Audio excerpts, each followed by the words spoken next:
கேள்விகள் உண்டு கேட்கறாங்க. எல்லாருக்கும் காதல் அன்பு காதல் மீது சில பேர் கேட்க மாட்டாங்க. அதனால இந்த பொண்ணுல இருக்கு, அதனால அன்பு அப்படின்னு வச்சுக்கோம். எல்லாருமே அன்பு செய்வீங்கன்னு நினைக்கிறேன். இப்ப இங்க எல்லாம் வந்துருக்கோம். நம்ம லீவ் டைம்ல வந்து எல்லாம் இருக்கோம். உங்களை யாரெல்லாம் ஃபீல் பண்றாங்க, வருத்தப்படுறாங்க, உங்களை புரிஞ்சுக்கிறதுல? சில்ட்ரன், வைஃப், நீங்க யாரெல்லாம் மிஸ் பண்றீங்க? ஓகே. நண்பர்கள், இந்த லீவ்ல யாராவது நண்பர்களை சந்திக்க போகலாம், அதெல்லாம் மிஸ் பண்ணலையா சார்? ஓகே. எப்போதுமே நம்ம வருத்தப்படுறது எதுக்காகனா பிரிவுக்காக. ஏற்கனவே காரணங்கள் இருக்கிறதுனால, அதனால நான் தனியா பிரிவுன்னு இல்லை. எப்போதுமே வருத்தப்படுறது அப்படின்னா அதிகமா எப்ப அன்பு வெளிப்படும்னா பிரியும் போது தான் அன்பு வெளிப்படும். இப்ப உங்க பிள்ளைகளை நீங்க வீட்டில் இருக்கும்போது கண்டிப்பா இவ்வளவு ஃபீல் பண்ணிக்கலாம், இவ்வளவு அன்பு செஞ்சுக்கலாம் தெரியாது. இப்ப காலையில இருந்து சாயங்காலம் முடிய புரிஞ்சுட்டு திரும்ப வீட்டுக்கு போகும்போது கண்டிப்பா குழந்தைக்கு ஒரு சாக்லேட், அந்த குழந்தை கேட்டுருக்கோம், அப்பா வரும்போது ஒரு சாக்லேட், அம்மா வரும்போது ஐஸ்கிரீம் ஏதாவது கேட்டுருப்பாங்க. நீங்க கொடுத்துருப்பீங்க, கொடுக்குறேன்னு சொல்லியிருப்பீங்க. திருப்பி போகும்போது கண்டிப்பா வாங்கிட்டு போகலாம், இல்லை வாங்கிட்டு போகலாம், அதுதான் விஷயம். இருந்தாலும் அந்த உணர்வு நீங்க வீட்டில் இருந்தா வருமா அப்படின்னா சந்தேகம் தான். கண்டிப்பா அது வராது. ஏன்னா பிரிஞ்சிருக்கும் போது தான் அன்பு அதிகமாக வெளிப்படும், பிரிஞ்சிருக்கும் போது தான் அன்பு அதிகமா வரும். அப்படி ஒரு பிரிவை தான் நான் இங்க சொல்ல போறேன். அந்த பிரிவு என்னன்னா, இங்க ஒரு தலைவன் தலைவி கிடையாது பிரிவு. அந்த தலைவி என்ன பண்றான்னா, தலைவி கிட்ட தலைவன் அப்பப்போ வம்புக்கிட்டே இருக்கான். வம்பு வளர்க்கும். வம்பு வளர்க்கும் போதுதான் அவருக்கு அதிகமா கோபம் தான் வரும். அது எப்பெல்லாம் கோபம் வருதுன்னா, அவன் சும்மா சின்ன விளையாட்டு, சின்ன வயசுல அவன் மண்ணு வீடு கட்டுவா, உடனே மண்ணு வீட்டு இடிச்சுட்டு ஓடிடுவான். அவனுக்கு கோபம் வரும். அதே மாதிரி பந்து தோடி கூட பந்து விளாண்டுருப்பா, பந்து விளாண்டுட்டு இருக்கும் போதும் பந்தை குடிக்க போயிடும். அப்பயும் அவனுக்கு கோபம். ஆனா அதுக்கப்புறம் ரொம்ப நாள் அவன் ஆளே இல்லை ஊர்ல, ரொம்ப நாள் ஆச்சு. ரொம்ப நாள் பிறகு திருப்பி ஊருக்கு வரான்.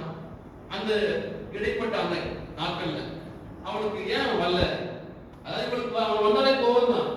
அவன் நம்மளுக்கு அதுக்கு தொந்தரவு பண்ணிட்டே இருக்கானே அப்படின்ட்டு அந்த கோபம் இருக்கு. இருந்தாலும் அவனுக்கு வருத்தம் இருக்கு. அவன் வரலையே, அவன் ஏன் வரல, எதுக்காக வரல, ஏன் நம்ம இது மாதிரி எதிர்பார்த்துக்கோமா, யாராவது எதிர்பார்க்கணுமா, நமக்கு ஏன் தொந்தரவு கொடுக்க ஆள் இல்லை. துறைகள்ல இருக்கும், நம்ம டிபார்ட்மெண்ட்ஸ்ல தொந்தரவு நிறைய இருப்பாங்க. அப்படி இருக்க தொந்தரவு கொடுக்க ஆட்கள் ஏன் வரல யாராவது எதிர்பார்த்து இருக்குமா? எல்லாரும் எதிர்பார்க்க மாட்டோம், சிலரை மட்டும் எதிர்பார்ப்போம். ஏன்னா அன்பின் உறுதி காரணமா. அப்படி இந்த அன்பின் உறுதி காரணமா அப்படி எதிர்பார்த்துட்டே இருக்கா. ஒரு நாள் வர்றான், அவளுக்கே தெரியல. ஒரு வீட்டுக்கு முன்னாடி தண்ணி கேட்கிறான், அம்மா குடிக்க தண்ணி கொடுக்குறது. இன்னைக்கு நம்ம வீட்டை கூட்டி வச்சிருக்கோம். யார் வெளில இருந்து வந்தாலும் பார்க்கறது கூட கிடையாது, இல்லை சொல்லி அப்படியே அமைச்சிடறோம். அன்னைக்கு அப்படி இல்லை, தண்ணி கேட்டோன்னையும் அடுப்பவங்க எல்லாம் அம்மா வேலையில் இருக்காங்க. தன் மகள் வீட்டில் தண்ணி கொடுமா சொல்லி சொல்றாங்க. புதிதாக ஒரு ஆண்மனை பார்க்கறதுக்கு அவருக்கு விருப்பம் இல்லை. உடனே கதவுக்கு அந்த பக்கம் இருக்கு, கதவு மாறி போகிறது, தண்ணியை மட்டும் நீட்டா. இவளுக்கு தெரியும், இவளுக்கு தெரியாது அவன் யாருன்னு. ஆனா அவனுக்கு தெரியும் வந்து நீட்டுறது நான் சின்ன வயசுல அவங்கள்ட்ட அந்த பொண்ணு தான் அப்படின்னு. உடனே அவன் என்ன பண்றான், தண்ணி சும்மா பிடிக்கிறதா அவன் கையை பிடிச்சி எடுத்துக்கிட்டான். எந்த பொண்ணாவது திடீர்னு யாராவது இப்படி பண்ணா என்ன பண்ணிருப்பாங்க அப்படின்னா கண்டிப்பா கட்டுவான். ஐயோ அம்மா இவா ஏதோ பண்ணிட்டான் அப்படின்னு சொல்லி கட்டுறா. அதுக்குள்ள அம்மா ஓடி வரதுக்குள்ள நீ பார்த்ததால சின்ன வயசுல தாங்கிட்ட உங்கள்கிட்ட இப்ப வந்துட்டான், அம்மா வர போட்டுட்டோமே, இப்ப என்ன பண்ண முடியும்? அம்மா வந்து கேட்கும் என்ன பதில் சொல்றது அப்படின்னு சொல்லி கேட்கும்போது யோசிச்சுட்டே இருக்காங்க. ஆனா உடனே அந்த அந்த என்ன காரணம் சொல்லலாம்ன்றது இந்த மகனுக்கு மட்டும் முடியுது. என்ன காரணத்தை உடனே சொல்லலாம்ன்றத உடனே சொல்லியதா பார்த்து கேட்கும்போது, இல்லைம்மா ஒரு தண்ணி குடிச்சிட்டு போய் விக்கல் வந்துருச்சு, விக்கல் வந்து நான் பயந்துட்டேன், அதனால கத்துனேன்னு சொல்லிடுறான். உடனே அந்த அம்மா யார் எதுலாம் பார்க்கல, அவனை போயிட்டு விக்கல் எடுக்கும்போது பின்னாடி வந்து தடை விடுவாங்க. அப்படி அவன் தடை விட்டுட்டு இருக்கா, அவன் என்ன பண்றான், பாரு உங்க அம்மாவே நான் என்னுடைய முதல் தடவை வச்சுட்டேன் அப்படின்னு சொல்லி அவனை பார்த்து சிரிக்கிறான்.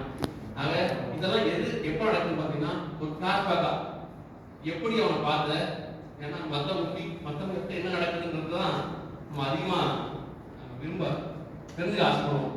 அதாவது இவன் யாரை பார்த்தான், அவன் யாரை பார்த்தா, நம்ம யாரை பார்க்கணுன்றது நமக்கு எப்போதுமே இம்பார்ட்டன்ட் கிடையாது. மற்றவங்க யாரை பார்க்கறாங்க அப்படின்றது நம்ம எப்போதுமே அதிகமாக யோசிச்சுட்டே இருப்போம். அதே போல தன்னுடைய தோழி ஒரு முறை கேட்கும்போது தலைவி இந்த காரணம் சொல்றா. அப்போ ஒரு நாள் சின்ன வயசுல விளாண்டப்ப வந்து உங்களுக்கு தானே அவனை தான் நான் காதலிக்கிறேன் அப்படின்றத பேர்பாகா இதை சொல்றது இருக்கு.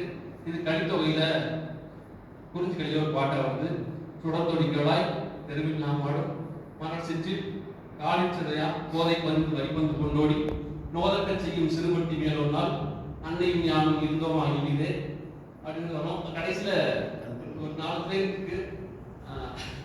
கடைசியில வந்து அவன் எப்படி சொல்றான்னு பாத்தீங்கன்னா தன்னுடைய தலைவன் மீது இருக்கக்கூடிய அன்பின் மிகுதியா, ஏன்னா ஒரு போலீஸ்காரோட பையனை போலீஸ்காரர் கொஞ்சம் போது திருட்டு பையன் அவன் அப்படின்னு சொல்லி கொஞ்சது போல இவரும் தன்னுடைய தலைவன் வந்து திருட்டு பையன் மகன், கல்வன் மகன், என்னை பார்த்து சிரிச்சான் அப்படின்னு சொல்லி பாட்டு முடிக்கிறார். இதை வந்து கபிலர் எழுதியிருக்காரு. ரொம்ப நல்ல பாட்டு. எனக்கு யூஜி படிக்க அந்த ஆரம்பிச்சத